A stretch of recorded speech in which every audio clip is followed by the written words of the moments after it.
Robson and those guys. Any thoughts on Bivol and Beterbiev got announced? Yeah, obviously. we signed it. There you go. June 1st, fantastic. And Matchroom against Queensbury's on the same night, which will be electric in Saudi Arabia. And I think we all agree that Bivol Beterbiev is probably the best fight in boxing, or one of the top 3 best fights in boxing. So we're delighted to get that over the line, and I don't think we would have done it without His Excellency. So thank you to him. And June 1st, it's on. Speaking of His Excellency, he recently let out a statement saying that he would fine $10 million if either Fury or Usyk pulled out of this fight. What do you think about Great. May 18th is going to come around very quick with that cut. You probably need 4 weeks for the cut to repair. So then you're talking about end of February. So he's got March and April. So he's still got a nice 9-10 weeks. And I don't think if he stays conditioned that he's going to need to worry too much about sparring. He's probably going to do 4 or 5 weeks of sparring. So I think it's enough time. And I think obviously we need the fight. We want the fight, and hopefully May the 18th it'll happen. When you first saw Fury's cut, what did you think about it? Deep. Yeah. Are you referring to? Is it genuine? Right. Of course. Not that if it's genuine, just your overall. My overall thoughts is that injuries can happen in sparring. Fury wears an open head guard. You saw there was an elbow involved. It's a freak injury. I've seen many cuts in sparring, but not many 2 weeks out before the biggest fight in boxing. So that's really the big surprise. But I see loads of people. Look, I don't work for Fury. We don't always get on. It'd be very easy for me to sit here and go, I reckon he's making the whole thing up, and he's asked the doctor to cut his eye to get out of the fight. It's absolutely fucking ridiculous. Like, I know we're all living in a world in boxing of rumours and but come on, have a fucking brain. Well, Igis Klimas said you got your girl to hit you with a pan. Yeah, I know, but these guys, I love Igis and I love Alex, but come on, Tyson Fury is making whatever he's making, 50, 60, $80 million. He's trained for 10 weeks. Do you honestly think that he's got together with his team and gone, right, what we're going to do now is you're going to slice me across my eye in an injury that may well open up in my next fights, and we're going to use it to get out of an Usyk fight?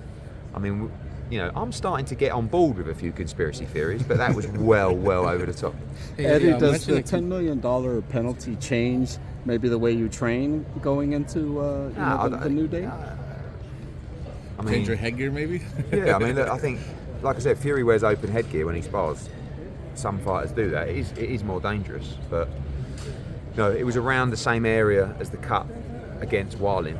There's actually 2 cuts against Wilding, I think, and he's kind of in the middle. But obviously that tissue is going to be injured and weak. But it just looks like a freak injury. News from the cinematic boxing world, sad news from the cinematic boxing world. Carl Weathers, the beloved Apollo Creed, passed away yesterday. What's your reaction? Yeah, obviously thoughts with his family, and I guess like anyone around my age growing up, Apollo Creed was as big a name as Muhammad Ali to you as a kid, because obviously Rocky was real to me, and Apollo Creed was like the baddest man on the planet. So also other great films. What was the film with Arnold Schwarzenegger? Was it Predator? Yeah. So he'll always be remembered as Apollo Creed, but God rest his soul. Was he the most realistic character in those films? Yeah, but he was very good, wasn't he? That's what I mean. When you actually look at it, as a boxer, his footwork was really good, and you had Rocky just, he was a brawler. But actually, Apollo Creed, that's why, from a cinematic point of view, watching it, he actually looked like a boxer. He didn't look like an actor. Right. I always actually thought that Apollo Creed was a real boxer.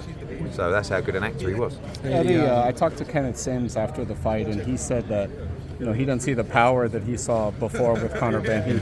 He joked and said, it seems like he's missing the eggs. Just what are your? I'm sure maybe he's one of the only few people that says that. If you look at the knockouts that Conor Benn's had, it's really only the Chris Algieri one that's been like a devastating knockout. A lot of them have been accumulation of punches.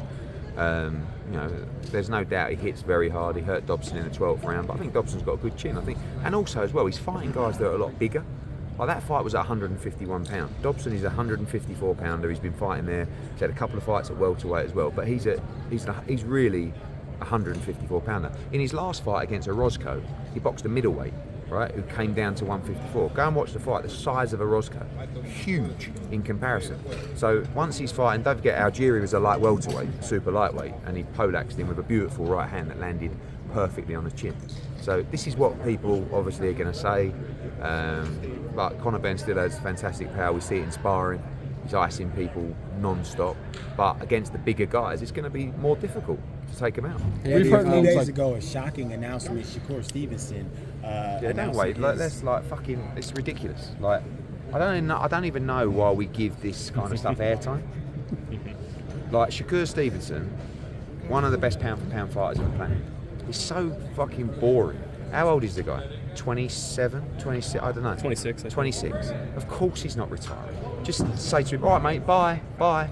Come back to us when you've finished your tantrum. You know, what Shakur Stevenson should be doing is actually getting off Twitter. Because I rate him, as I said, as one of the top fighters in the world. Like, he's so, like, all this stuff. You know, Ryan Garcia, I'm fighting Devin.